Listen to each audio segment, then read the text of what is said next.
देव साहब ने सदा ही चैलेंजिंग रोल्स किए हैं। देव साहब ने अलग अलग भूमिकाओं में से हीरो को निर्माण किया। अगर मैं ऐसा भी कहूँ तो आप जरूर मानेंगे। याद कीजिए फिल्म बम्बई का बाबू, आपने फिल्म देखी होगी तो आपने ये जरूर गौर किया होगा कि देव साहब ने उस जमाने में एक ऐसे हीरो को, एक ऐसे किरदार को हमारे सामने लाया जो समाज के सारे बंधन, रिश्ते, इन सबसे परे सोचता है। देव साहब ने बम्बई का बाबू में निर्माण किया हुआ कुंदन जब अपनी ही बहन यानी माया के प्रेम में पड़ जाता है तो उसे कहता है कि मुझे बहन का प्यार नहीं चाहिए, मुझे औरत का प्यार चाहिए। इतने स्पष्ट रूप में समाज, रिश्ते के सारे बंधन ठुकरा देने वाला देव साहब फिर भी रोमांटिक लगते हैं।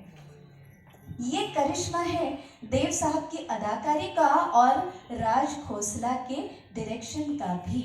उस जमाने में जब भाई बहन का रिश्ता बहुत पवित्र समझा जाता था, उसके लिए इस तरीके की फिल्म बनाना एक बहुत ही बोल्ड स्टेप था और देव साहब ने उसमें अदाकारी करना भी एक अनोखापन था।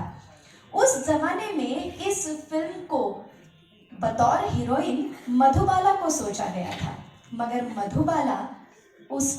मधुबाला की तबीयत बिगड़ने लगी थी। आप तो जानते ही हैं कि मधुबाला दिल की मरीज थी और फिल्म बम्बई का बाबू के सारे शूटिंग आउटडोर में होने वाले थे। तो आउटडोर शूट्स के लिए मधुबाला को डॉक्टरों ने बिल्कुल इजाज़त नहीं दी थी और मधुबाला की जगह लेने वाली, मधुबाला जैसी दिखने वाली हीरोइन उस फिल्म में ज़रूरी थी, इसलिए क्योंकि कुछ शॉट्स मधुबाला पर फिल्माए जा चुके थे। अब ऐसी अदाकारा जो अपनी शख्सियत से हटकर मधुबाला की तरह दिखने लगे, ऐसी अदाकारा और कौन हो सकती थी भला सुचित्रा सेन के अलावा। बंगाल की टॉप की हीरोइन सुचित्रा सेन को मधुबाला की जगह उस फिल्म में लिया गया और सुचित्रा सेन की अदाकारी भी कमाल की है।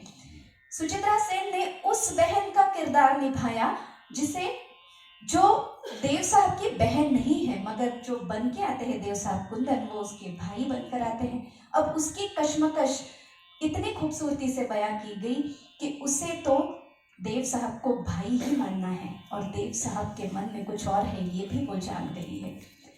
इस खूबसूरत अदाकारी को सुचित्रा सेन ने जिस तरह से पेश किया और पर्दे पर उसने अपनी शख्सियत से हटकर मधुबाला को अपने रूप में ढालने की जो बेहतरीन कोशिश की है। गाना आपको सुनाना भी है, दिखाना भी है, गौर भी फरमाइएगा कि किस तरह से रवि साहब और आशा जी ने इस गाने को इतना खूबसूरत रूप दिया है। देव साहब के लिए रवि साहब ने वो आतुर हीरो को पेश किया है, तो उसकी मोहब्बत प्यार से ठुकराने वाली आशा जी की अदा उस गीत में भी झलकती है। गीत आपको याद है, मैंने कहने की जरूरत ही नहीं, देख लीजिए।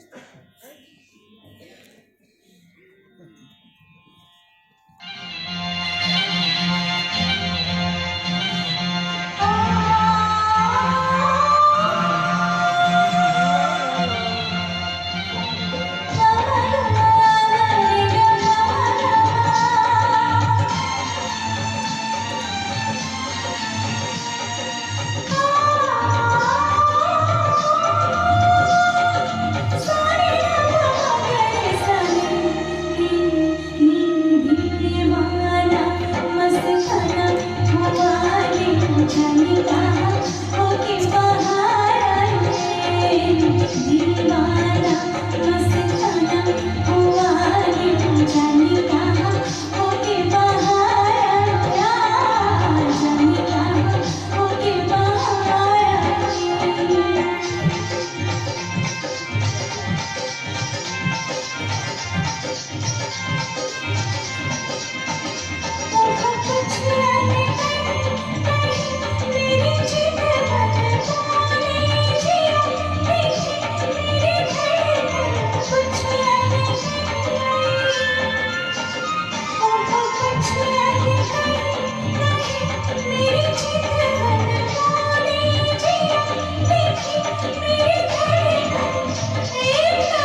के बहारा